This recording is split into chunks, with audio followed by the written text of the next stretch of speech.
बोलिए श्री प्राणनाथ प्यारे की जय। बोलिए श्री सद्गुरु महाराज की जय। सुंदर साथ जी, आज का टॉपिक है, मैं एक बार पढ़ती हूँ जी।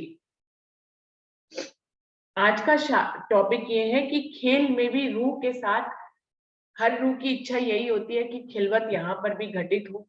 तो उस खिलवत को घटित होने के लिए रूहों को क्या प्रयास करना चाहिए, कौन सी सीढ़ियां चलनी चाहिए कि यहाँ पर भी खेल में भी रूह के साथ जो है राज्य की खिलवत घटित हो। कोई भी सुंदर साथ अपने ढंग से पहले से बताएं। मीना दीदी, आज आपसे शुरुआत करते हैं। मीना दीदी, आप बताएंगे कि क्या रूह को प्रयास करना चाहिए कि इस खेल में भी उसके साथ खिलवत घटित हो।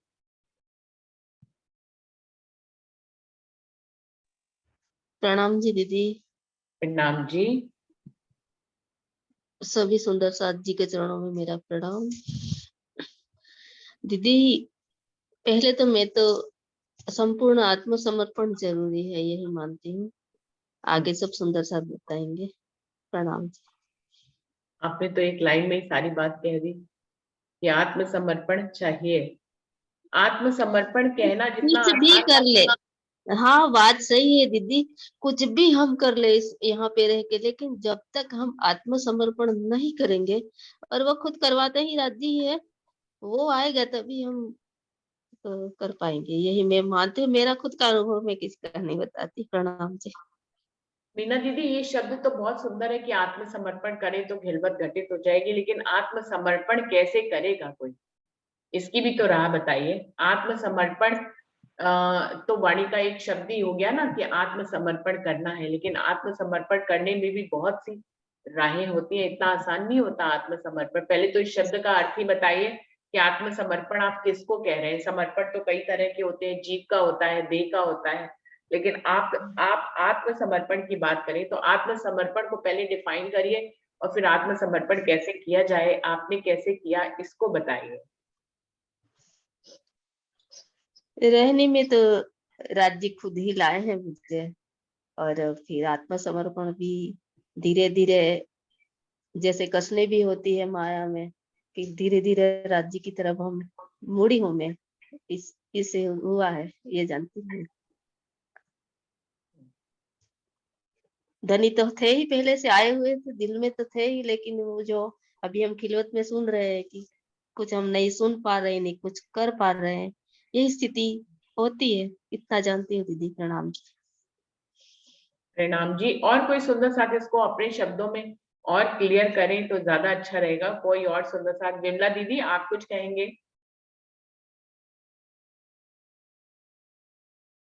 विमला दीदी जालंधर से, आप कुछ अपने शब्दों में कहेंगे?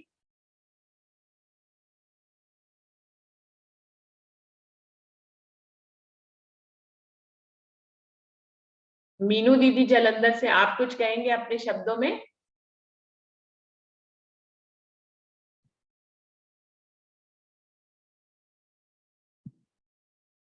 सुंदर साथ शांत बैठे रहते तो मुझे समझ में नहीं आता कि इसको बुलाऊं। फिर हरीश भाई, वर्षा दीदी, पारस भाई, ये सब लोग बोलते हैं। हरीश भाई जी को बुलाती हूँ। हाँ, विमला दीदी ने माइक खोला। विमला दीदी, आप बताइए। प्रणाम जी, प्रणाम जी। प्रणाम जी।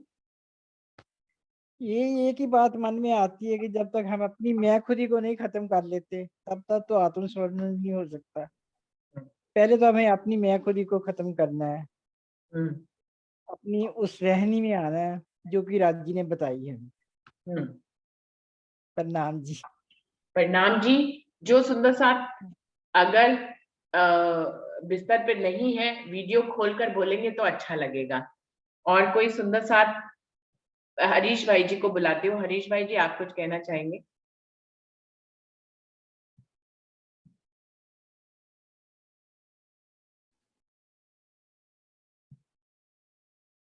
प्रणाम जी। प्रणाम जी। प्रणाम जी। सभी सुंदर साथ जी को प्रणाम। अच्छा बताया, अभी दीदी ने बताया, दावत वाले बहन जी ने बताया, अभी वो भी बताया कि आत्मसमर्पण जैसे मतलब परमधाम की दृष्टि से हम देखते हैं, परमधाम की दृष्टि में से देखते हैं तो हमारी परात्म तो परमधाम में ही बैठी है, राज्य के श्री चरणों में।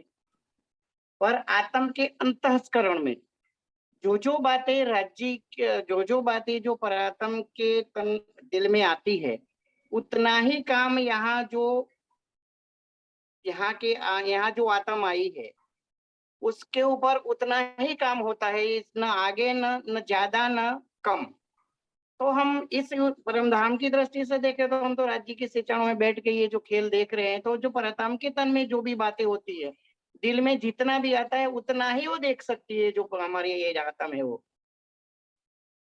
और यहाँ से जो अभी बात की कि हमें समर्पण करना चाहिए, तो हमें सबसे पहले तो देखिए रूह की पहले तो हमें रहनी अपनी सुधारनी चाहिए, पानी मंथन करना चाहिए, सुंदर साथ के साथ अपनी राज्य की बातें होनी चाहिए। मतलब ये सारी बातें जो है वाणी मंथन सबसे बड़ी, सबसे जो है हमारी जो जो हमें करना है, तो वाणी मंथन बहुत जरूरी है।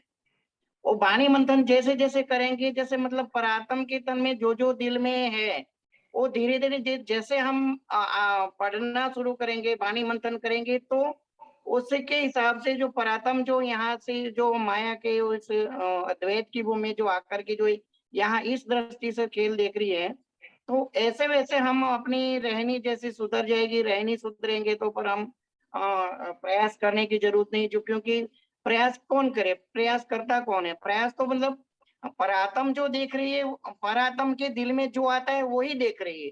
बाकी तो सब यहाँ की जो भी बात है, या हम जो भी कुछ बोलेंगे या जो भी कुछ कहेंगे, जो सच्ची बात होगी वही परात्म तक पहुंचेगी, और वही वो स्वीकार मतलब वही परात्म तक पहुंचेगी। बाकी तो जो है वो इधर ही रह जाती है। जो परात्म जो सोचती है, परात्म के दिल में जो भी भाव आते हैं वही यहाँ आत्म हमारी देखती है। मतलब यही कार्य तो हमें सबसे पहले तो समर्पण तो जब ही करेंगे जब हमारी रहनी सुधरेगी, हम वाणी मंथन करेंगे, तभी ये शक्य है। मेरा ये भाव है दीदी। प्रणाम जी। प्रणाम जी, प्रणाम जी। वर्षा, आप बताएं अपने शब्दों में कि खेल में खिलवत घटित हो रूह के साथ, इसके लिए रूह को क्या प्रयास करना चाहिए?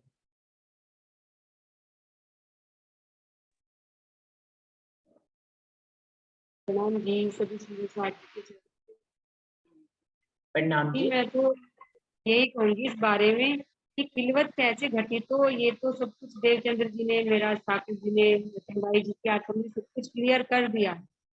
तो मुझे तो अब ये लगता है कि कमी तो मतलब मेरे में ही है, मैं तो अपने ऊपर ही कह सकती हूँ कि खिलवत तो घटित हो गई है, ज्ञानमय रूप से भी सब कुछ हम सबको पता है, राज्य ने वाणी में पूर्ण खुलासा कर दिया है हर चीज का, लेकिन अब हम उस पर चल ही नहीं रहे हैं, रहने में ही नहीं आ रहे हैं, तो इसलिए खिलवत घटित नहीं हो रही है। और सभी परमहंसों ने भी रास्ता बताया है। आज हमें सब कुछ पता है कि कैसे करना है, लेकिन हम फिर भी नहीं कर पा रहे, इसीलिए खिलवत घटित नहीं हो रही। मुझे तो इसमें सब कुछ अपनी ही कमी नजर आती है, इसमें राज्य की तरफ से मुझे तो नहीं लगता कुछ कमी है, क्योंकि जैसा परमहंसों ने रास्ता चल के दिखाया है, जुगलदास जी ने अपने पात्र में बताया, जो 9 हरफ, यदि उस एक हरफ पहले हरफ पे भी हम वो हो जाएं बिल्कुल दृढ़, तो तभी हो जाएगी।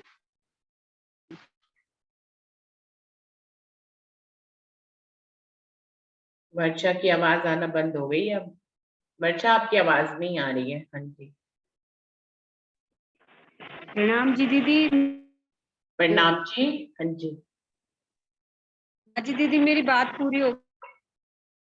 हाँ, हमें हमें परमहंसों तक बात जो आपने बोली थी वो हमें सुनाई दी है। इसके बाद नहीं समझ आई। मैं कहा कि परमहंसों ने बता दिया है, जैसे जुगलदास जी महाराज जी ने बताया, भाई 9 हरफ बताए, यदि हम उस पहले हरफ पर भी पूर्ण दृढ़ता के साथ चले तो खिलवत तो फिर घटित हो ही जाएगी। प्रणाम जी। प्रणाम जी। प्रणाम जी। रंजना, आप कुछ कहना चाहेंगे? मनीषा दीदी ने अपना माइक खोला है। मनीषा दीदी, आप कुछ कहना चाह रहे हैं? प्रणाम जी। प्रणाम जी। प्रणाम जी। हाँ दीदी, मैं तो ये कहना चाह रही थी, मुझे ऐसा लगता है कि सबसे पहली जो सीढ़ी है इसकी वो वाणी है। अगर हम वाणी पढ़ेंगे तो वाणी पढ़ने से हमें ज्ञान होगा, इल्म आएगा तो इश्क आएगा तो विरह आएगा, और विरह आएगा तो तभी ना हम राज्य के करीब होंगे, और जितना हम राज्य के करीब होंगे मेरे हिसाब से तो खिलवत तभी घटित होगी। और जो लोग पढ़ रहे हैं, जो लोग वाणी मंथन कर रहे हैं, तो क्या उनके साथ खिलवत नहीं हो रही है? जरूर हो रही है। मेरा तो ऐसा मानना है कि जरूर हो रही है उन लोगों के साथ। उनको क्या दर्शन नहीं होते, उनकी बातें नहीं होती है, सब काम होते हैं। मेरे हिसाब से तो सबसे ज्यादा जरूरी यही है कि हम लोग वाणी मंथन करें, वाणी पढ़ें, और उसके बाद ही सब अगली चीजें अपने आप से होती चली जाएंगी। समर्पण भी तभी होगा। हम्म, प्रणाम। प्रणाम जी। मनीषा जी, ये मुझे प्रीति की आवाज लग रही है, नाम इस बार मनीषा गर्ग लिखा हुआ है। हाँ, मैं मनीषा ही हूँ, हम दोनों की आवाज काफी मिलती जुलती है, तो इसलिए थोड़ा कंफ्यूजन हो जाता है। हमारे मम्मी पापा को भी कंफ्यूजन होता है, आपकी तो बात ही हो रहा है। आज प्रीति जी आई नहीं है, आप आई हैं। हाँ जी, हम्म, प्रणाम जी। प्रणाम जी, प्रणाम जी। तो मनीषा जी ने काफी स्पष्ट रूप में स्टेप बताए। वाणी मंथन करेंगे तो ज्ञान आएगा, ज्ञान आएगा। जब हमें ज्ञान आएगा तो हमें धनी के इश्क की पहचान होगी, धनी के ज्ञान से। और जब हमें इश्क की पहचान होगी तो अगली मंजिल विरह होगी, क्योंकि इश्क से हम दूर हैं तो विरह उत्पन्न होगा, विरह उत्पन्न होगा तो धनी से फिर खिलवत घटित हो सकती है। तो बहुत अच्छा उन्होंने क्रम बताया, मुझे थोड़ा क्लियर हुआ उनकी बातों से। मीना दीदी ने माइक खोला, आप कुछ कहना चाह रहे हैं? दीदी, उसमें आप कल बता रही थी कि अक्षरों के पीछे अक्षरातीत को देखना है, वो बात निरूप में मुझे थोड़ा समझाइए ना उसमें, पानी में ही। हाँ, देखिए ना, आप जैसे कोई जना भजन गाता है तो भजन के हाँ। शब्दों, भजन आप सुनते हैं, आप मगन होते हैं। वो मगन होना क्या होता है? वो जो भजन के जो शब्द होते हैं उसके पीछे जो रस छुपा होता है वो आपको मगन करता है। तो ये जो मैं कहती हूँ ना कि अक्षरातीत, अब यहाँ से आप चितवनी में चले तो पहले अक्षर ब्रह्म आते हैं, अक्षर ब्रह्म के पीछे अक्षरातीत है। ऐसे ही ब्रह्मवाणी में अक्षरों के पीछे अक्षरातीत छुपे हुए हैं, उनका रस छुपा हुआ है। तो देखिए, हम जो वाणी पढ़ते हैं वो शब्दों में पढ़ते हैं, लेकिन हम हाँ। जो रस लेते हैं, जो उसका स्वाद लेते हैं, वही तो अक्षरातीत है, रस के रूप में ही तो आए हुए हैं। ए रसना श्यामा जी की पिलावत रस रब का। इसको श्यामा मरानी की रसना कहा गया है, लेकिन श्यामा मरानी की रसना अगर इस ब्रह्मांड में बोलेगी तो अक्षरों में बोलेगी ना। यहाँ पे कोई भी बात अक्षरों के बिना नहीं बोली जा सकती।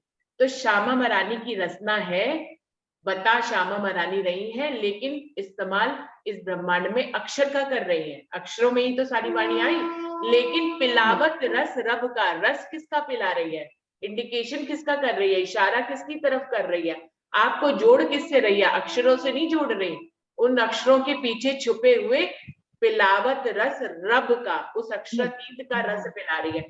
तो आप जब कभी भी किसी की भी वाणी सुन के जो आनंद का अनुभव करती हैं, उस आनंद को ही तो अक्षरातीत कहते हैं। उन अक्षरों को थोड़ी ना अक्षरातीत कहते हैं, अक्षर तो अक्षर ही है ना। इस ब्रह्मांड में जो अक्षर आते हैं वो तो अक्षर ही है, वो अक्षर का ब्रह्मांड है। अक्षरों के बिना कोई बात नहीं होगी। तो हम अपने दिल की बात भी कहते हैं, तो किसमें कहते हैं? मुझे आपको अपनी दिल की बात कहनी है या आपको ही मुझे अपनी दिल की बात कहनी है, तो हमारा माध्यम क्या है इस ब्रह्मांड में? अक्षर है। हम अक्षरों से ही आदान प्रदान करते हैं, लेकिन उन अक्षरों के पीछे छुपे हुए जो जो रस है, जिसको हम लेते हैं, अपने दिल के भावों को अक्षरों में व्यक्त करके जिस रस का, जिस आनंद का हम अनुभव करते हैं, वो अक्षरातीत है। तो यही मैं बार बार कहती हूँ कि ये इसमें अक्षरा सच्चिदानंद स्वरूप विराजमान है। कैसे? क्योंकि श्यामा मरानी की तो ये रचना है, तो श्यामा मरानी तो आई गई, आनंद का स्वरूप है ही है, वो इसमें शामिल है। अक्षरों में सत्य में ये अक्षरों में सारी वाणी आई तो अक्षर ब्रह्म शामिल है और चितगन स्वरूप, ये दोनों मिलकर, अक्षर और श्यामा मरानी मिलकर इशारा किसकी तरफ करते हैं? किसका? ये अक्षर और ये आनंद और ये सत्ता जो इस वाणी में आई है, अक्षरों के रूप में अक्षर ब्रह्म आए और श्यामा मरानी की ये रचना है, दोनों मिलकर पिला रस किसका रहे हैं? चितगन स्वरूप अक्षरातीत का रस पिला रहे हैं। तो इस प्रकार से सच्चिदानंद स्वरूप इस वाणी में विराजमान है, तभी इसकी सेवा की जाती है। वरना इसको राज्य का स्वरूप क्यों कहा जाए? इसका नाम स्वरूप साहिब क्यों रखा गया? क्योंकि ये साहिब का स्वरूप है और तभी इसका ही श्रृंगार हम करते हैं। हम किसी व्यक्ति विशेष को सिंहासन पर नहीं बिठाते, ना किसी फोटो को बिठाते हैं, ना किसी प्रतिमा को बिठाते हैं। हम स्वरूप साहब जो राज्य का सच्चिदानंद स्वरूप है, जिसमें श्यामा महारानी शामिल है आनंद के रूप में, अक्षरों के रूप में अक्षर ब्रह्म शामिल है, और दोनों जिसकी तरफ इशारा कर रहे हैं वो सच्चिदानंद, वो चितगन स्वरूप राज्य इसमें विराजमान है। इसलिए इसी का ही इसको स्वरूप साहब कहा गया, और इसी को ही जो है वाणी को गादी पर बिठाने के लिए कहा गया, और इसी का ही श्रृंगार, इसी के आगे मत्था टेकने के लिए इसी की ही सेवा पूजा करना, मतलब साक्षात राज्य की सेवा पूजा करना। हम जब स्वरूप साहब ऐसे खोलते हैं तो इनको हम 2 चरणों का भाव लेना चाहिए, हमें 2 चरणों का भाव लेकर फिर उन्हीं पे ही हम समर्पित होते हैं। और बताइए यहाँ पे कैसे कोई रूप बनेगा जिसपे आप समर्पण करेंगे? तो जाहिरी में हम देखें तो अक्षरधाम और बातुनी में अक्षर ब्रह्म, जाहिरी में हम रंग महल ले ले और बातुनी में राजी महाराज, इसे ले सकते हैं वाणी की। हाँ जी बिल्कुल, जाहिरी रूप में तो ये अक्षर ही दिखाई दे रहे हैं। अगर आप किसी दूसरे के हाथ में ये वाणी दे दे तो वो क्या देखेगा? इसको एक ग्रंथ के रूप में देखेगा, अक्षर के रूप में देखेगा, और ना उसको श्यामा महारानी दिखेंगी इसमें, ना राज्य दिखेंगे, कहाँ दिखेंगे? उसको अक्षर के ब्रह्मांड में वो बैठा है, जैसे और ग्रंथ है वैसे इस ग्रंथ को देखेगा। आप स्वरूप साहब किसी के भी सामने रखे, वो अक्षर ही देखेगा इसमें, और कुछ नहीं देखेगा, वो अक्षरातीत नहीं देख पाएगा। मैं 2 बार सुनती हूँ आपको, स्वरूप आ जाता है ना, वांग्मय स्वरूप कहते हैं राज्य का वांग्मय। बिल्कुल बिल्कुल, इसीलिए कहा कुछ सोच समझ के ही ना इंद्रावती जी ने अपने बाद सिंहासन पर किसको बिठाया, वाणी को कुछ सोच समझ के ही बिठाया ना। उनके मुख से ये वाणी उच्चरित हुई थी, वो इस वाणी में रंगी थी, खेली थी, रास की थी उन्होंने इस वाणी के अक्षरों के माध्यम से। तो उनको तो पता है ना कि इसमें कौन कौन है। इंद्रावती तो आज तक तो दीदी जैसे वाणी हम अक्षरों में पढ़ लेते थे, देखते धीरे धीरे अंदर जाते हैं तो लगता है कि इसमें सब स्वरूप अंदर राज्य का है। बिल्कुल बिल्कुल, जो भी डुबकी लगाएगा वो कुछ ना कुछ मोती तो लेके ही आएगा ना। ये तो सागर की तरह है। आप पहले जब पढ़ते हैं तो आपको आपकी सास या माँ कोई भी आपको ये ब्रह्मवाणी देती है या आपको इसकी तरफ लगाती है, तो पहले पहले आपको ये अक्षर ही दिखाई देते हैं, कहाँ इसमें अक्षरातीत दिखाई देते हैं, कहाँ बचपन से पढ़ते हैं, बचपन से पढ़ते थे, लेकिन देखिए पारायण करना है, बैठ जाओ, करो उठ जाओ, करो उठ जाओ, यही चलता था। लेकिन अब थोड़ा ख्याल आता है तो मैं अपने को पूछ ली। आप एक चौपाई पढ़ते हैं, अक्षर के रूप में पढ़ी आपने, और फिर आप आनंद में चले जाते हैं कहीं, तो कहाँ चले जाते हैं आप? अक्षरातीत तक चले जाते लेकिन किसके माध्यम से? माध्यम अक्षर ही है यहाँ पे। जब चिंतन करेंगे तो भी अक्षर को पार करके जाना पड़ेगा, वाणी से चलेंगे तो भी अक्षर को पार करके ही उस अक्षरातीत तक जा सकते हैं। सारा आवरण अक्षरातीत ने अपने चारों तरफ किसका लगाया हुआ है? अक्षर। प्रणाम जी दीदी। प्रणाम जी। जो टॉपिक था उस पे आते हैं सुंदर साथ जी की काल माया के ब्रह्मांड में रूह के साथ खिलवत घटित हो, इसके लिए रूह को क्या प्रयास करना चाहिए? प्रतिभा दीदी आप कुछ बताएं इसके बारे में। प्रणाम जी, प्रणाम जी। प्रयास में सबसे पहले तो वाणी मंथन है ही सी, फिर वाणी पढ़ते पढ़ते अपनी मैं खुदी को राज्य की मैं खुदी में बदल कर फिर हम अपनी जीवन में जब रहनी करेंगे और दृष्टा भाव से जब हम संसार को देखेंगे, जैसे जैसे जब संसार से खेल दूर होगा तब अरश हमारे दिल में आएगा और हम उनकी लीलाओं में डूबकर उनके स्वरूप को अपने चित्त में बिठाकर तब हम अपनी रहनी को दिन भर में राज्य के साथ संपर्क में रखकर तब खिलवत का हमारा घटित होने की हमारे जो प्रयास है वो सक्सेस में जाएंगे। जब हम इस स्टेप से धीरे धीरे अपने आप को बदलेंगे, हमने आसपास के वातावरण को अपने ऊपर हावी नहीं होने देना, राज्य की लीलाओं को और राज्य के स्वरूप को हम एकांत में अपने अंदर घटित करेंगे, तब ये घटित हो। प्रणाम। प्रणाम जी, प्रणाम जी। रंजना मेरे ख्याल से लीव कर गई है। पारस भाई आप आइए।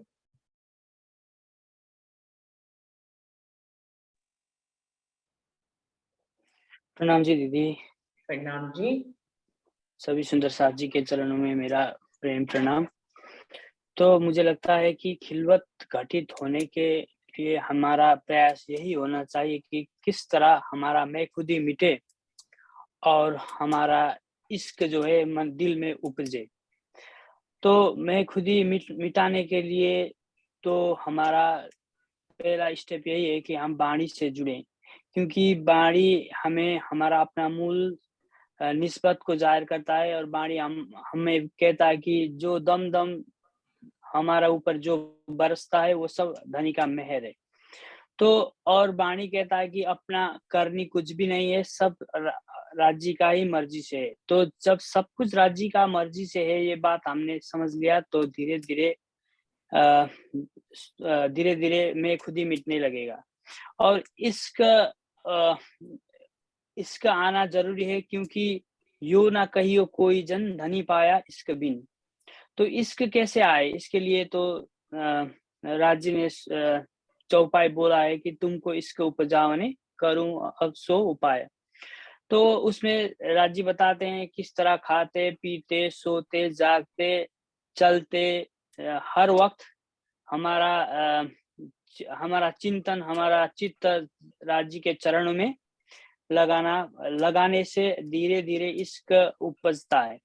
तो जब मैं खुद ही हम मिटाएंगे और इश्क हमें उपजने लगेगा, तो हम धीरे धीरे हमारे साथ खिलवत भी घटित होने लगेगा। यही मेरा भाव है। प्रणाम।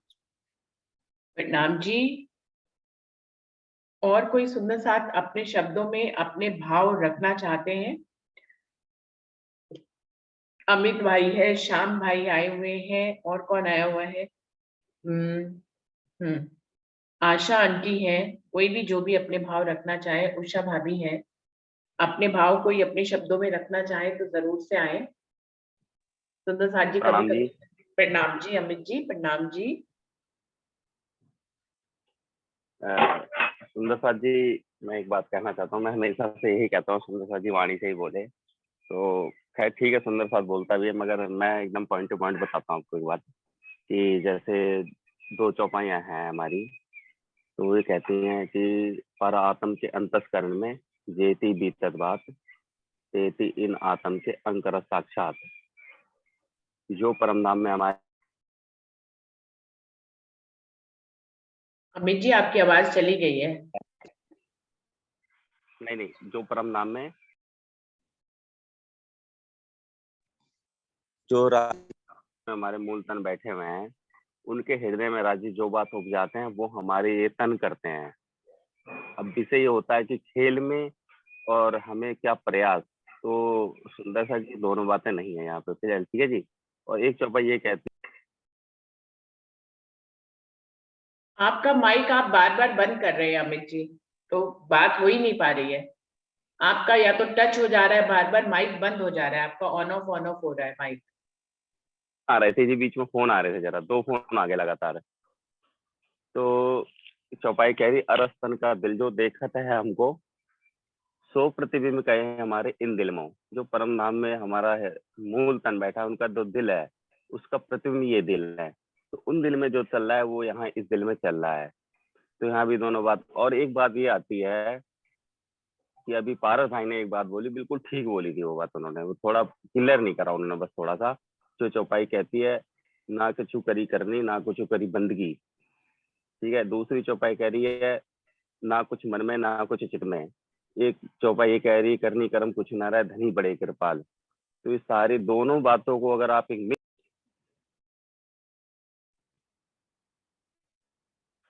अमित भाई जी, हाँ फिर माइक बंद हो गया आपका। ये फोन पता नहीं आज इतने सारे एकदम से 3-4 पीछे आ गए, एकदम से 3 आज तक कभी फोन नहीं आते, इस टाइम फोन आ रहे बहुत सारे एकदम से। तो वही मैंने कहा कि दोनों अगर दोनों विषयों को आप एक साथ रखें, प्रमाण मैंने दोनों तरफ से रखे, वाणी के ही है दोनों, एक खिलवत के है और हर जगह की चौपाइयां उठाई हैं मैंने बताई हैं। तो फिर अब जो विषय हमारा बचता है वो फिर विषय चलेगा कैसे। अब जो सुंदर साथ ने जो जो बोला है, तो वो सुंदर साथी ही अब बताए वो सुंदर साथ कैसे बोल गया ये बातें। चौपाइयां मैंने दोनों पक्ष की रख के दी है आपको सामने उठा के। आप कह सकते हो भाई, आप मैं ये कहता हूँ कि अब किसी भी सुंदर साथ को लगता है अमित जी बात काटते हैं, मगर अगर वाणी से कोई चौपाई रखी तो बात काटने का विषय नहीं बनता फिर वहां पे। अब मैं चाहता हूँ कि आप इस बात पे चल के बताइए। अमित जी, पूरी वाणी 2 तरह से है। आप रूह की स्टेज, ये द्वैत का ब्रह्मांड है, यहाँ पे धनी को हर बात 2 ही ढंग से कहनी है। ये अखंड परम धाम की भूमि नहीं है जहां पर एक ही ढंग से बात कही जाए इश्क के ढंग से। यहाँ द्वैत का ब्रह्मांड है। धनी की जो रूहों की चालें होती हैं वो हर रूह एक अवस्था में नहीं होती है और उनको हर दिल की बात कहनी है। तो उन्होंने एक जगह जहां पे आप ये उदाहरण दे रहे हैं, ये कहा है कि परातम के अंतस्करण जेती बीतक बात तेती नातम के करतंग साक्षात की मूल क्रिया तो वहीं से चल रही है। परातम से जब कोई बात होती है ठीक है। वही यहाँ पर आती है, तो फिर कर्मी कर्म कुछ रहता ही नहीं है ना, जो आप कहना चाह रहे हैं। ठीक है, फिर बिल्कुल। हमें क्या ही चाल चलनी है, फिर हमें ये प्रश्न ही कहाँ से पैदा होता है कि हमें नहीं कौन नहीं सी नहीं नहीं, मेरा कौन मेरा ये मतलब बिल्कुल भी मत निकालिए कि कुछ नहीं करना है। ये मतलब बिल्कुल मेरा नहीं कि हम हाथ में हाथ धर के बैठ जाएं, या जो राजीव महाराज ने कहा कि बेशक वो कहते हैं ना, खाए बेशक अर्थ से होए कि खाओ पियो करो आराम। मैं बिल्कुल भी ये नहीं कह रहा हूँ कि आराम करना है। तो मेरा मतलब है इस दोनों बातों को रख के जो आप कहते हैं ना सामंजस्य बैठाना, वो यहाँ से होगा जी। बिल्कुल सार वहां से निकलेगा, जैसे कहते हैं वाणी मंथन, वो यहाँ से होगा जी। हम एक तरफा अगर एक तरफ बात को ले जाते हैं कि नहीं हमें तो वाणी करना है, उसका रस लेना है, सुख लेना है, तो भी ठीक नहीं होता। जैसे अब मान लीजिए छत्रसाल जी जब केन नदी को पार कर रहे थे तो वो अपना घोड़ा उन्होंने खुदा दिया था। तो जब गए उन्होंने तलवार निकाली वहां पर, तो उन्होंने श्री जी ने कहा भाई क्या कर रहे हो आप? तो उन्होंने कि भाई मैं तो तुम्हारे साथ हर पल हूँ। उन्होंने अपनी पीठ दिखाई। तो मतलब उन्होंने घोड़ा तो खुदाया ही। कि मैं ये नहीं मना कर रहा हूँ कि हमें अपना घोड़ा नहीं खुदाना या इलम पे राज्य पे नहीं चलना, ये मान नहीं लाना। मेरा मतलब ये बिल्कुल भी नहीं निकालना आप लोग। मतलब उन्होंने करा तो, मगर उन्होंने दिखा दे भाई पल पल तो मैं तुम्हारे साथ हूँ, मैं ही तुमसे करवा रहा हूँ। मेरा मतलब इस बात से लेकर कि जो वो करवाएंगे हमसे। अभी एक चौपाई आती है कि हक देवे हक उपजावे देवन को, तो हक के देवनहार। अगर हमारे हृदय में कुछ भी उपज रहा है तो हक ही उपजा रहे हैं और वही देने वाले हैं। अगर अगर एक तरफ हम ले जाते हैं, जैसे अब अभी आपने सुंदर साथ में किसी ने कहा हमारी मैं खुद ही खत्म हो जाएगी। अगर अगर हम कर रहे हैं, मैं कर रहा हूँ जहाँ लगी मैं, तो मैं खुद ही कैसे टलेगी? उसमें हकीकी मैं का तो सवाल ही नहीं पैदा होता। तो मैं चाहता हूँ कि विषय ऐसे आप क्लियर होना चाहिए। मेरा मानना, मैं ये नहीं कह रहा हूँ मेरा ही मत चले, दोनों का सामंजस्य आप कहते हो बैठा के फिर बात हो तो ज्यादा अच्छा लगे। लेकिन कुछ तार निकल कर अगर एक तरफ बात को ले जाते हैं हमें करना ही है, तो भी गलत हो जाता है मैं कर रहा हूँ। और एक जैसे श्यामा जी ने कहा था कि भाई श्यामा जी ये करी बंदी की तिन में उनकी, मैं उन्होंने क्या गुनाह किया था? सिर्फ यही तो कहा था वाणी मेरे तन से उतरे, मेरे से जाग नहीं हो, तो उनके ऊपर गुनाह लग गया। ठीक है जी। मेरा मतलब ये है कि अगर हम कुछ करते हैं तो भी गुनहगार है, नहीं कुछ करते तो भी गुनहगार है। एक तरफ चौपाई में कह दिया हुक्म के सिर दोष से बैठ ना सके मोमिन। तो मैं एक पक्ष को बिल्कुल भी नहीं पकड़ के चलता हूँ, हमें सिर्फ सो ही जाना है। यहाँ से कुछ बात हो तो कुछ सार निकल के आए, मेरा मतलब ये था। मैंने अपनी बात कह दी। प्रणाम जी। अमित जी, आप जिस तरह के प्रश्न उठाते हैं ना, उसमें आप ही बताइए कि आप कैसे चलना चाहते हैं, आप जीवन में कैसे चल रहे हैं। हम लोग तो एक तरफ का पकड़ के चलते हैं, हमें जो जब राज्य जिस दशा में जो है चलाते हैं हम वैसे चलते हैं। आप कैसे चलते हैं? आपके दिल में ये दो बातें उत्पन्न होती है, हमारे दिल में नहीं होती है ना, तो फिर हम कैसे? हम तो सामंजस्य बिठा लेते हैं, हम आपको बता पाते हैं या नहीं बता पाते ये अलग विषय है। आपके दिल में ये दो बातें हमेशा ही उत्पन्न होती हैं। आप बताइए आप कैसे अपना जीवन यापन करते हैं दो के बीच में, आप कैसे राह पकड़ते हैं? आप बताइए। हम लोग तो बताने में असमर्थ हैं आपको। वास्तविकता तो ये है कि हम लोग आपको बताने हम आपको बताने में असमर्थ हैं। मेरी तरफ ट्रेन आ रही थी इसलिए मैंने, देखिए हम आपसे ही पूछते हैं आपके दिल का हाल, आप कैसे चलते हैं, आप खुद बताइए। सुंदर सा जी, देखिए जो चौपाइयाँ मैं, देखिए मैं हमारा जो आप हम टॉपिक लिखते हैं, शीर्षक लिखते हैं, उसमें लिखते हैं वाणी मंथन। ठीक है। हमारा तारतम्य बोला है वाणी मंथन ले, फिर वाणी मंथन करके फिर कहते हैं ले जो उनको सार। तो जब सार होगा तभी तो चलेंगे। मैं अगर आप कहें कि व्यक्तिगत मैं चलता हूँ, तो मैं तो हमेशा ही सुंदर साथ से कहता हूँ बगैर वाणी के आप कोई बात करते तो ठीक नहीं होती है। एक तरफ चले जाएंगे तो गलत हो जाएंगे। जैसे आप श्यामा जी की उदाहरण दिया, श्यामा जी एक करी बंदी की तीर में उनकी, मैं उन पर गुनाह भी लग गया। देखिए आप खुद देखिए ना मैं क्या कह रहा हूँ इस बात पे। आप मुझसे पूछ रहे हैं कि मैं क्या कर दूं। मैं तो चाहता हूँ इसको विचार हो, मेरा पक्ष ले। मेरे भरोसे कैसे मैं कह दूं कि मैं ये ऐसे चलता हूँ। मेरी चाल तो यही है कि जो राजीव महाराज कह रहे हैं हमें उस हिसाब से चलना चाहिए। तो मैं चाहता हूँ ये दो पक्ष आपके बात के मैंने दो पक्ष बना दिए, अब उस पर विचार हो। मेरा मत तो यही कहता है जी विचार होना चाहिए। मैं कैसे कह दूं कि मेरा मत ये कहता है आप ये करो जी? ये तो मैं कह देखिए ही नहीं सकता। हमें तो अमित जी बिल्कुल देखिए हर व्यक्तित्व यहाँ पे अलग होता है। आपका व्यक्तित्व के हिसाब से हम कैसे चल सकते हैं, आप बताइए। आपको हाँ, अलग तो व्यक्तित्व मैंने दिया है राज्य ने, हमें अलग व्यक्तित्व दिया है। हम सब लोग जो बात करते हैं हम उससे संतुष्ट हो जाते हैं, आप नहीं हो पाते, हम इसमें क्या ही करें, नहीं नहीं है नहीं, ना। आपको दो बात पक्ष ये होती दिखाई है, देते हैं, हमें उन दो पक्षों में भी एक ही पक्ष दिखाई देता है अमित जी। हमें दो बात पक्ष दिखाई ये नहीं देते, आप हमें दिखाते रहते, हमें नहीं दिखाई देते, और हम आपको एक पक्ष दिखाते रहते, आपको दो ही दिखते रहते हैं, तो हम कुछ नहीं कर बात सकते इसमें हमारी महखुदी आप मिटी हुई है। आपको तो धनी ही समझाएंगे तो समझेंगे, हम लोग नहीं समझा पाते, हमारी औकात नहीं है आपको समझाने की, क्योंकि आप उन पक्षों को कैसे दो पक्षों में ले आते हैं हमें समझ में नहीं आता। हमें वो दो पक्ष अपनी अपनी जगह पे अति उत्तम लगते हैं, हमें ये बात भी अति उत्तम लगती है कि सब कुछ करना है, हमें ये बात भी अति उत्तम लगती है कि धनी कहते सब कुछ हमारा हुक्म करता है। तो हमें दोनों बातें अपनी अपनी फिर जगह तो पे लगती है। जब स्टेज ऐसी आती है तब ऐसे होता है, जब स्टेज ऐसी आती है तो ऐसे होता है। आप उन दोनों को मिक्स करके कहते हैं इसमें मंथन करिए, इसमें चिंतन करिए, हमको समझ में नहीं आती और हम आपको समझा भी नहीं पाएंगे अमित जी, माफी चाहेंगे। और कोई सुंदर साथ उनको समझाने का प्रयास करना चाहे तो बिल्कुल कहे। अमित जी की दो बातों को आप कैसे उनको समझाना चाहेंगे, आप बिल्कुल बताएं, जो भी सुंदर साथ सामर्थ्य वो जरूर बताएं उनको आके। हमें दोनों आपके प्रसंग अपनी अपनी जगह पे एकदम उत्तम लगते हैं, दोनों वाणी के हमें उत्तम लगते हैं, हमें लगता है वो स्टेज वाइज आते हैं, वो एक साथ नहीं आते, आप उनको एक साथ ले आते हैं। और कोई सुंदर साथ बताना चाहेंगे? पारस भाई आप बताना चाहें तो बताएं। प्रणाम जी। तो वाणी में हमेशा दोनों छोर की, दोनों पक्ष की बात हमेशा कही गई है। वाणी कभी कहता है कि धनी बहुत दूर है, कितने दूर है, हम काल माया के ब्रह्मांड में बैठे हुए हैं, फिर योग माया के ब्रह्मांड को पार करके, फिर अक्षरधाम को पार करके मूल मिला में जहाँ मिलेंगे धनी को। एक जगह ये कहते हैं, दूसरी जगह कहते हैं धनी सेरक से नजदीक है।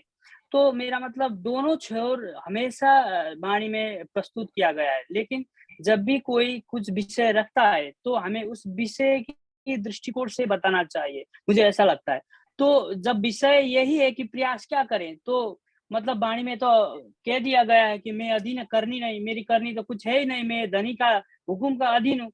लेकिन जब विषय डाला गया है कि प्रयास क्या होना चाहिए, तो अभी कहेंगे कि हम तो अधीन है तो क्या छोड़ दें, अभी वाणी मंथन भी छोड़ दें क्योंकि हम तो अधीन है, वाणी मंथन बंद कर दीजिए कल से फिर चर्चा निश्चित भी बंद कर दीजिए। मतलब हमारे तरफ से हमारा प्रयास तो होना चाहिए ना कि हम कैसे करें, उसको कैसे पाएं। धनी साथ देंगे तो वो धनी का मतलब अपना मर्जी है, लेकिन हमारे तरफ से हमारा प्रयास तो सदैव होना चाहिए। तो विषय आज रखा गया है कि प्रयास क्या होना चाहिए, कल इसी विषय को उल्टा करके आप रख सकते हैं कि हमारा प्रयास कुछ भी नहीं चलता, इसमें क्या कहना है सुंदर साथ को, फिर हम दूसरी पक्ष का मत देंगे इसमें। बिल्कुल तो बिल्कुल विषय को देखकर उसके जवाब देना चाहिए, मुझे ऐसा लगता है। अगर मैंने कुछ गलत कहा हो तो माफी चाहता हूँ। प्रणाम जी। नहीं नहीं, बिल्कुल आपने सही कहा कि जो विषय रखा है हमें विषय पे ही चलते रहना चाहिए ना, उसमें एक और विषय लाके हम उसको और पहले वाला विषय भी भ्रमित हो जाता है इस तरह से, मुझे ऐसा लगता है। तो मुझे भी यही लगता है कि मुझे वाणी में दो बातें कही गई हैं, ये मुझे मालूम है, जैसे अभी उदाहरण दिया पारस भाई ने, और मुझे वो दोनों बातें अपनी स्टेज पे बिल्कुल सही लगती है। जब हम उस स्टेज पे होते हैं तो वो बात साठ संगत होती है, जब हम इस स्टेज पे होते हैं तो ये बात साठ संगत होती है। दोनों को कैसे ही हम जस्टिफाई कर पाएंगे, क्या हमारे पास इतने स्ट्रॉन्ग शब्द हैं कि हम कहें कि इन दोनों में से कौन सी बात सही है, कि राज्य हमारे दिल के करीब है या राज्य के और हमारे बीच में 14 लोगों का और योग माया का इतना बड़ा ब्रह्मांड है, इन दोनों में से कौन सी बात सही है? दोनों ही बातें सही है, सुंदर साथ जी, दोनों धनी ने कही है। रूह कभी विरह में होती है तो 14 लोगों का ब्रह्मांड आ जाता है, रूह कभी प्रेम में होती है तो वो सैरक से नजदीक हो जाती है। तो ये स्टेज की ही तो बात है, इसमें दोनों को कहाँ आप सही कहेंगे, कहाँ दोनों को गलत कहेंगे, दोनों ही सही है। स्टेज की बात है कि आप किस अवस्था में हैं, आप विरह में हैं तो 14 लोग दूर है, और जब भी आप प्रेम में हैं तो सैरक से नजदीक है, हबसा में है इंद्रावती तो राज्य के सैरक से नजदीक है, और खटरुति में है तो 14 लोगों का ब्रह्मांड बीच में है। एक ही शहर में होते हुए भी उनके और धनी के बीच में बहुत बड़ी दूरी है, मिलने भी नहीं जा पा रहे, खटरुति की अवस्था में है। तो कैसे दोनों बातें सही है अपनी जगह पे, अवस्था की बात है। तो अभी जो विषय चल रहा था उसमें समय बहुत कम रह गया है, मुझे लगता है कि प्रयास क्या करना चाहिए सुंदर साथ ने बहुत अपने ढंग से बताया। मुझे लगता है कि इसमें चितवनी की बात किसी ने अभी तक नहीं करी, चर्चनी की बात नहीं करी। मुझे लगता है रूह की खिलवत घटित हो, इसके लिए हमें क्या प्रयास करना चाहिए? तो हमें प्रयास के लिए ढूंढेंगे क्या? हम राज्य के ही तो माध्यम ढूंढेंगे, और धनी ने इस ब्रह्मांड में हमें अपने से जोड़ने के लिए दो माध्यम तो बिल्कुल स्पष्ट दिए हैं। पहला जो वाणी की बात हो गई, दूसरा है चर्चनी। चर्चनी के रूप में भी धनी की नियामत यहाँ पर आई है। तो हमें वाणी और चर्चनी से जुड़े रहना चाहिए। सबने वाणी की बात करी, लेकिन एक पक्ष मुझे लगा रह गया। तो चर्चनी जब हम सीखते हैं, समझते हैं, उसमें घूमते हैं, तो खिलवट घटित हो जाती है, क्योंकि चर्चनी के बाद ही चितवनी की अवस्था आती है। सुंदर साथ जी, वाणी को भी जब आप सागर श्रृंगार को बहुत गहराई से पढ़ते हैं तो चितवनी की अवस्था आती है। चर्चनी को भी जब आप बहुत गहराई में चले जाते हैं तो चितवनी की अवस्था आती है। सुंदर साथ जी, चितवनी ही इस दुनिया में एक वो अवस्था है जो आपके और राज्य के बीच में खिलवत घट सकता है। लेकिन उसके लिए जो इस दुनिया में दो माध्यम धनी ने भेजे हैं, स्वयं अपने आप ही वो इन दो माध्यमों को लाए हैं, वो है वाणी और दूसरा है चर्चनी।